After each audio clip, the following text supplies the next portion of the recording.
The population of Cambodia is about 16 million people, but the land size is actually roughly the size of New Zealand.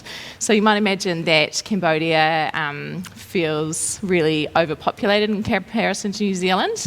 But what we found when we travelled around the country was that it's actually quite a rural feeling place. And that is because 75% of the population live within rural Cambodia.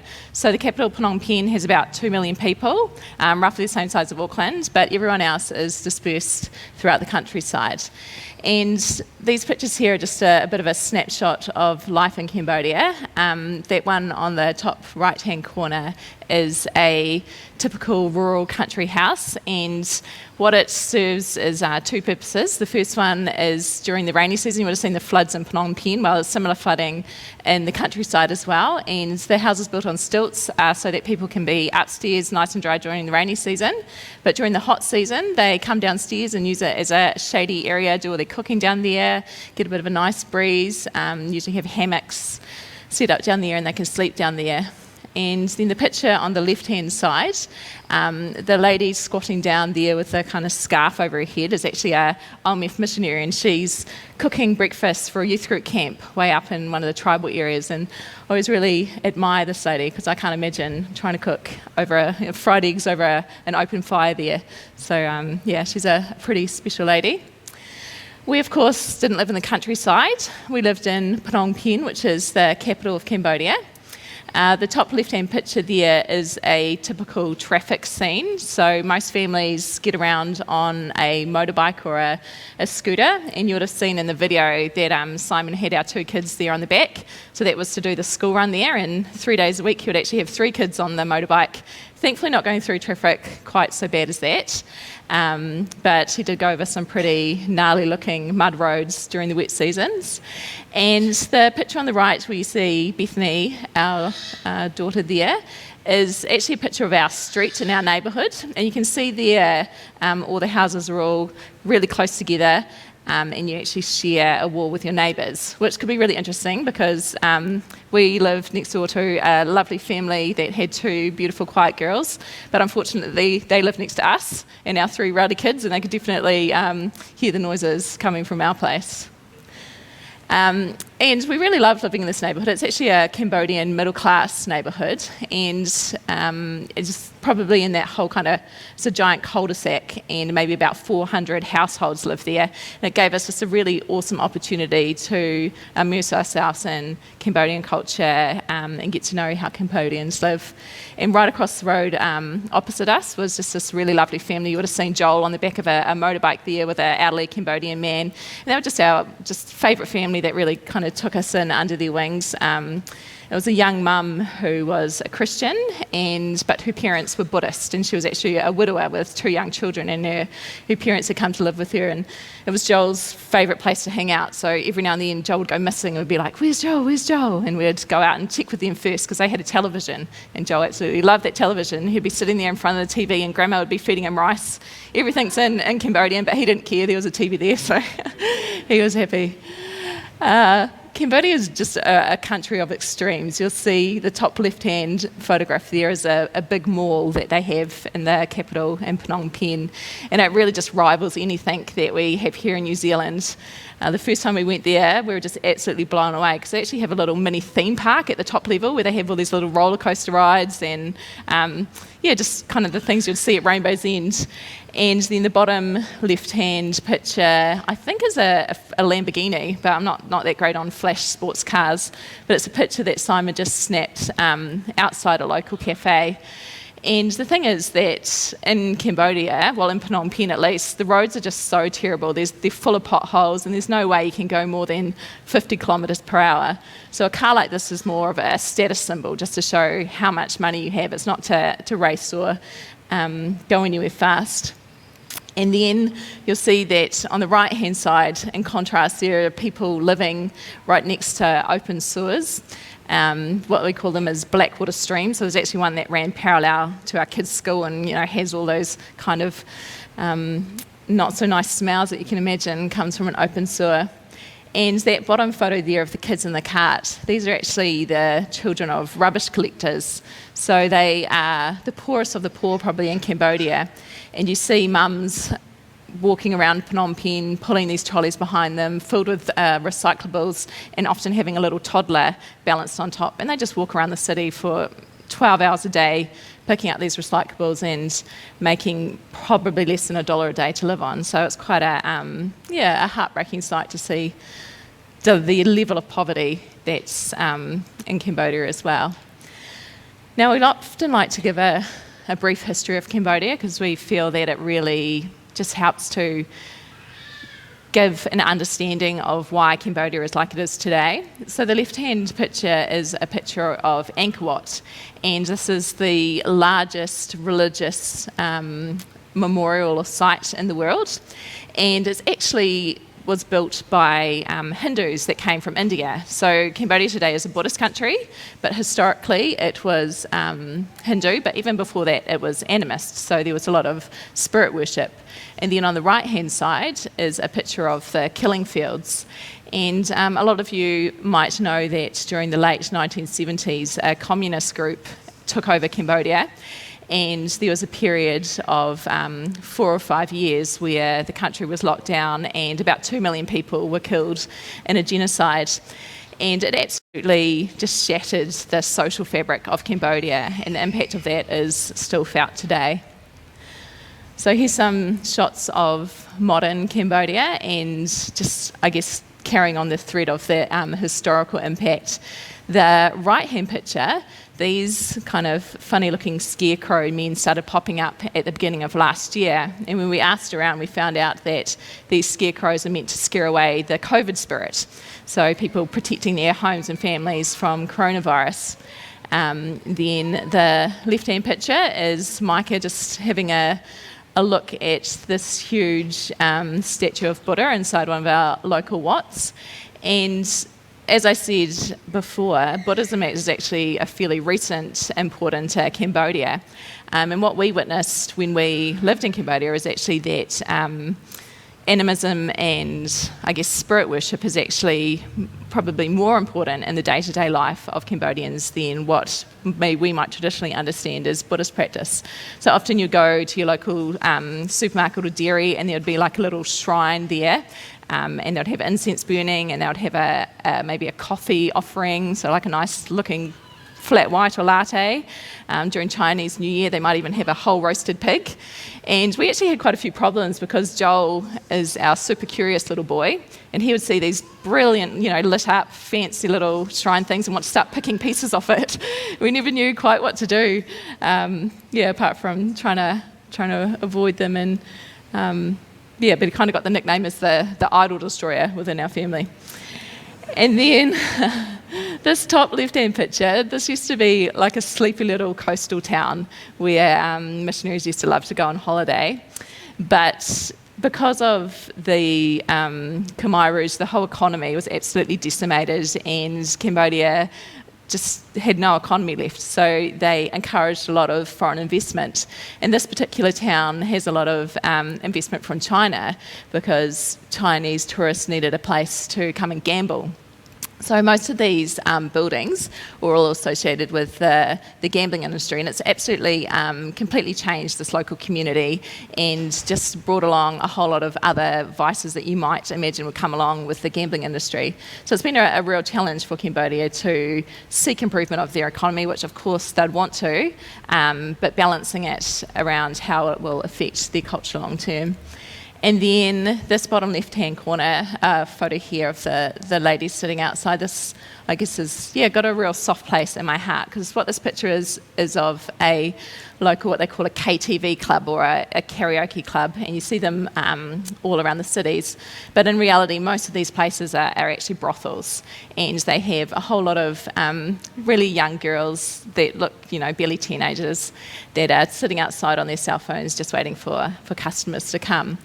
And when I travel across the city to go to this language club to speak conversational English, there's this one street that I go down with about 80 brothels on it, with all these girls just sitting out from about 6 p.m. until who knows what time. And yeah, it's absolutely heartbreaking, and something that, that I think is a real product of just the brokenness of society. Because when you get to know Cambodian society a bit more, you realise that they're actually a really conservative society, that marriage is actually really important to them, and you wouldn't have a child before you got married. Yet for some reason, this has become an accepted part of society. And I know that commonly people hear that it's foreign tourists that come along to visit these places, but it's actually locals use them just as much. So kind of changing tact a little bit, our impression of the church in Cambodia. The Cambodian church is actually really young. Because of the Khmer Rouge coming through, the church was absolutely decimated, and there were basically no Christians left. And then through missionaries working in the refugee camps in Thailand, a young church began to emerge, and then the country opened up again to missionaries in 1990. And that's when the church really began to be re-established. So in reality, it's maybe 30, 40 years old. And we really felt that the biggest need for the Cambodian church, apart from evangelism, is actually discipleship, as the Cambodians are just really figuring out what it means to be a Cambodian Christian. Two examples of, I guess, the church maturing. One is that we went along to, this is actually a picture of our local church that we went along to, and our kids in Sunday school and things like that. But we went along to this church, and they celebrated Christmas for about 5 or 6 weeks, and it's this big deal. And then we got up to Easter, and we're kind of waiting for the Easter celebrations to start, because we're kind of expecting a month worth of Easter celebrations. And there was absolutely nothing. And we're like, what about Easter? And so we talked to one of our older missionary friends, and she explained to us, well, I think that the church probably actually forgot that it's Easter, because at the same time as Easter is this really big cultural holiday, which is really, really important, where everybody goes back to the provinces and visits their family. And for us, it raised a really interesting question. Do Cambodian churches really need to celebrate Easter on the calendar date that we might celebrate it as a Western church, or can they move it to somewhere that suits them better, so that it's not an event that is forgotten next to an important cultural holiday? And then the second example of what we found really fascinating of the process of the church maturing is the use of traditional Cambodian musical instruments. So traditionally, Cambodian musical instruments, when a musician plays them, we were told that the musicians actually call on spirits to fill them, to help them play these musical instruments. And when these musicians started to become Christians, they just felt really strongly convicted that they couldn't bring these musical instruments or their traditional music into the Cambodian church because of these strong spiritual ties. And so when you visit a Cambodian church, you'll see the guitar, the electric piano, sometimes the drum kit, but you won't see these traditional musical instruments, which are actually a really core part of their cultural identity. And as part of our first 2 years in Cambodia, we actually go and have a whole lot of cultural experiences. And one place we went to was this ministry who had, over a number of years, come to the conclusion of, hey, we can redeem these traditional musical instruments. Why can't we write Christian songs and to traditional kind of musics and tunes and play them for the glory of God, rather than calling on these other spirits to embody us? And they also worked with traditional Cambodian ballet and wrote new dance moves to be able to share the gospel message. And it's really resonated with the people in Cambodia, because it's it's not a Western cultural church which they have to identify with, but it's bringing aspects of the Cambodian culture in. So that was some of the, I guess, our insights that we've learned over the last 2 years. My main role in Cambodia was to be the doctor that looks after the missionaries from OMF, as well as the team that OMF has in Cambodia, and also helped look after some other missionaries around Phnom Penh as well, who didn't have a doctor that they could easily talk to. And this part of my work over there was quite similar. So I'm a GP, sorry, I should have said that before. I'm a family practitioner in New Zealand. And this part of my work was quite similar to what I would do in New Zealand, looking after people's general health. Of course, with the added part of tropical diseases, which I hadn't really been exposed to much before.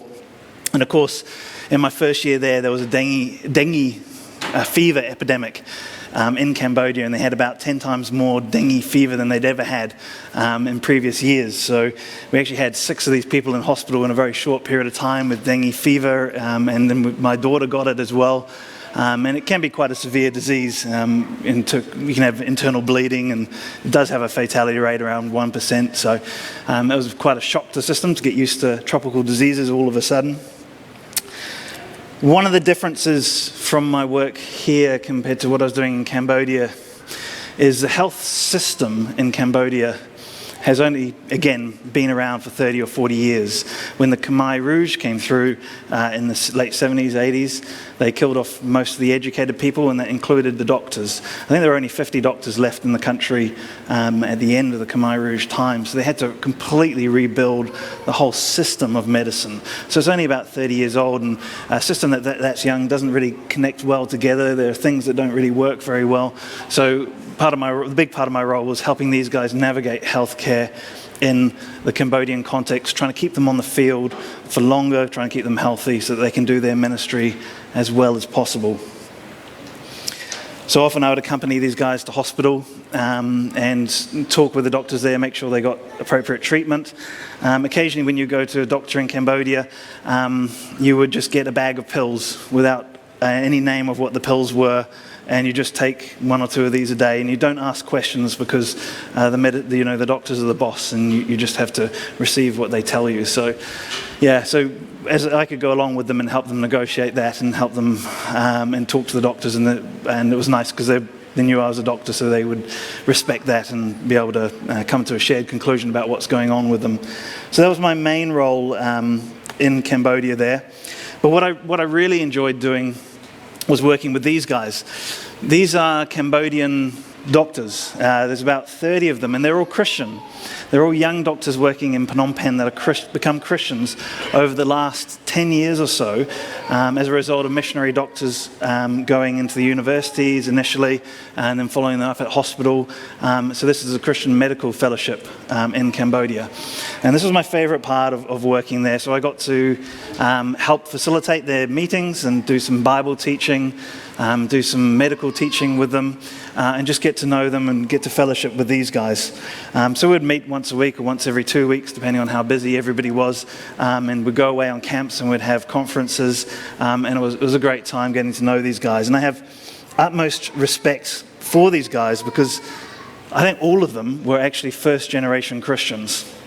And to become a Christian in Cambodia costs a lot. Your family often doesn't like it, almost always doesn't like it. Your bosses might not like it. The professors at medical school might not like it if you're a Christian. Despite everything it's cost them to be a Christian, they are. And they fellowship together, and they're learning to love God, and they're learning how can God affect our work? How does it affect how we treat patients? Are we the boss, or is God the boss? And so working through these questions with them was probably my favorite part of ministry in Cambodia.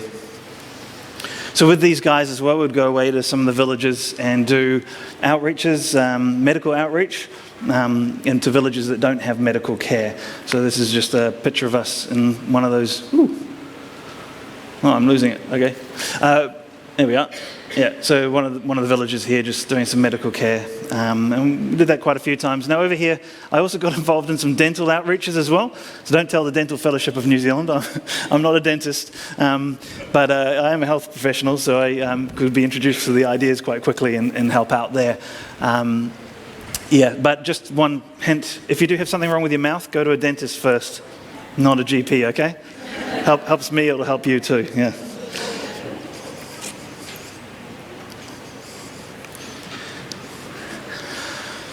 The other part of my work, one day a week, was working at the National Paediatric Hospital in the cleft palate clinic.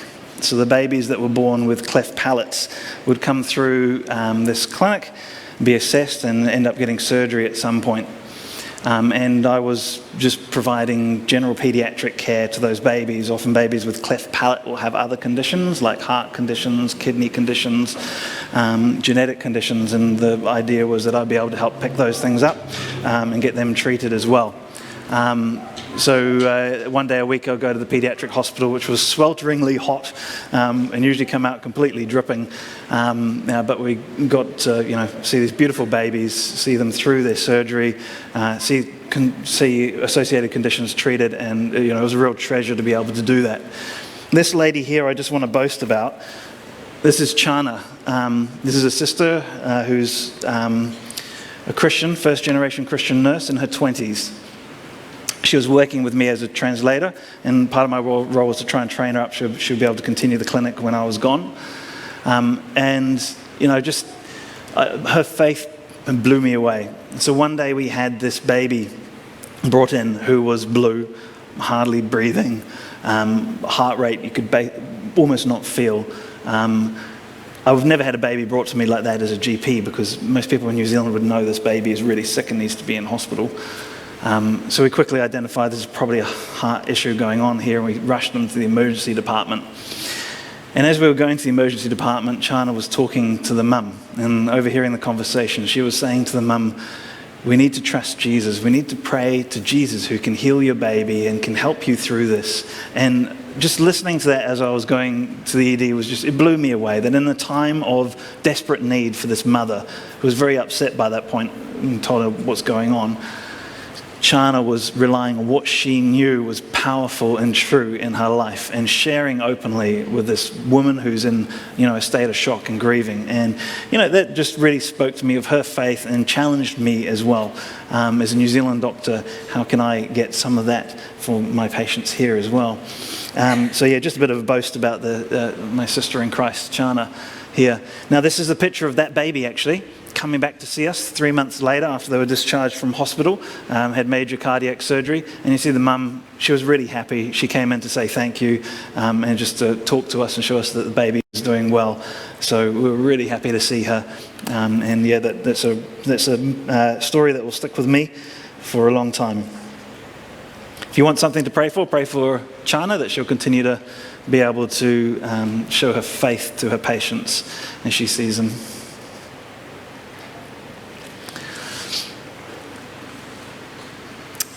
This is the part of the Cambodian language. So this is something me and Judy persevered with over the 2 years we were there, and it was not easy for us. So this is Pisa Khmer. This means the Cambodian language here. And this is just a picture I took of me at a cafe with my noodles, trying to learn the language that I thought, this looks much like noodles, have been dropped on a piece of paper. So over here we have the vowels. So these are all different vowels. They're not all the vowels either. There's more vowels than this. There's another 9 or so independent vowels. But each of these vowels will have 2 different sounds depending on which type of consonant it's paired with. The consonant can either be before the vowel, under the vowel, above the vowel, between the vowel, under and over the vowel. So it's quite confusing. And also, you might be able to see this here, and we might not, but the words in this booklet have been separated, but in actual Cambodian writing, they don't separate the words. You just have to know where the word ends. They just run together. So it was a challenge. We persevered with it. We feel we're not as good as perhaps we would like to be, but we'll keep going.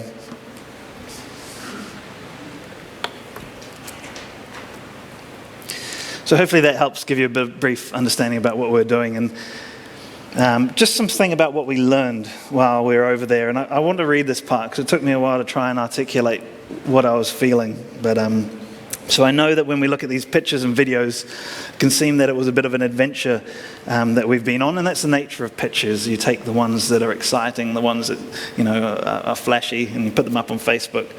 But the reality is that we really felt that it was quite a tough time for us, getting used to the culture and adjusting.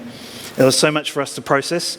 There was a new team of people to work with. There was an incomprehensible language, suicidal traffic. There was new foods we had to get used to. We had to sort all our kids through this as well. And in a way, we became like toddlers again. as we struggled with communication like a toddler does, as we struggled with daily tasks that in New Zealand would be easy for us. I just remember how difficult it was to try and order a gas bottle to come to our house. It took ages and many conversations and me going down there, and in New Zealand it would take 2 seconds on the phone or on an app. Trying to get around the city in a tuk-tuk with a driver who doesn't know where you want to go and trying to communicate. All these things that should be easy were really hard. So we became very much, like a toddler again. So as we struggled with our own competence in life, we became to realize that our identity in New Zealand had been tied up a lot with independence that we had, and that had been cultivated by professional lives, successful lives. We could do things easily and well. We can look after ourselves. And then we got the question now in Cambodia, where all that's been removed. If we're not the capable, self-sufficient people we thought we were, then who are we? What is our actual identity? But I thought I knew one thing, though, that when I started my medical work over there, so the first 6 months I was just getting used to the country and doing the language, and I thought when I start my medical work, I'll again become that expert who helps other people, and that's my identity, that's who I am. But as it turned out, in the first year and a half of my medical work over there, I was confronted with a really disproportionately high number of difficult medical issues. The dengue fever epidemic, COVID, the death of a close friend and worker over there. Many team members were physically and emotionally unwell or hurting. So I really struggled to be of help in this difficult situation. And I struggled to be of help in a foreign healthcare context. And, I felt a bit lost at a lot of times over there. And through those events and experiences, I think I've come to realize there's a difference between helping, going to help, and serving. When I first arrived, I wanted to help God. I wanted to help the team. I wanted to take of my capable self and give to them, to add to what they were doing. But through the events and experiences, I come to realize, that I didn't have much to give of myself. I was used up. I was empty. And anything that I could give had to come from somewhere else. It had to come, from God, from His sustenance, from His support. So really, I felt a breaking down of self and everything that gave me self-identity. And it was a hard thing to go through. But as I read this verse in Philippians 2, 5 to 11, I really see a template for that in what Christ did for us. And Christ willingly did this. And I think sometimes God has to lead us in that path, though. So let's read this, Philippians 2, 5 to 11. Have this mind among yourselves, which is yours in Christ Jesus, who, though he was in the form of God, he did not think equality with God a thing to be grasped, but he emptied himself by taking up the form of a servant, being born in the likeness of men, and being found in human form, he humbled himself by becoming obedient to the point of death, even death on a cross. So I really see that perhaps God was trying to, in a way, do that to me, take away some of my self-identity and show me that I need him, and that's how you serve rather than help. So please pray that God will continue to lead us in greater Christ-likeness, but I don't want to really end on that. I don't think that's a negative thing. I think it's a good thing. God says that all things work together for good for those who love him, or called according to his purposes. But what is that good? The good is because he's foredestined us to be like Christ. So he wants to make us more Christ-like. So I don't think that's a negative thing. But I do want to end on a slightly more positive note, which is there was adventure in our lives over there, and there was joy in our lives over there. We got to see Christian Cambodian Christian doctors commune with God at these camps and meet him in a real way. We got to hear their stories of joy as they come to know Jesus. We got to witness the beautiful buildings of Angkor Wat and the beautiful people of Cambodia. We got to see the mother of that child smile at me and say thank you as they brought the baby back to us. We got to see our kids flourishing as they met Cambodian kids and playing with them and going to a great school. So there were lots of positive things for us as well. But I think the great lesson for us was that God provides and we need to rely on him. So thank you guys for listening.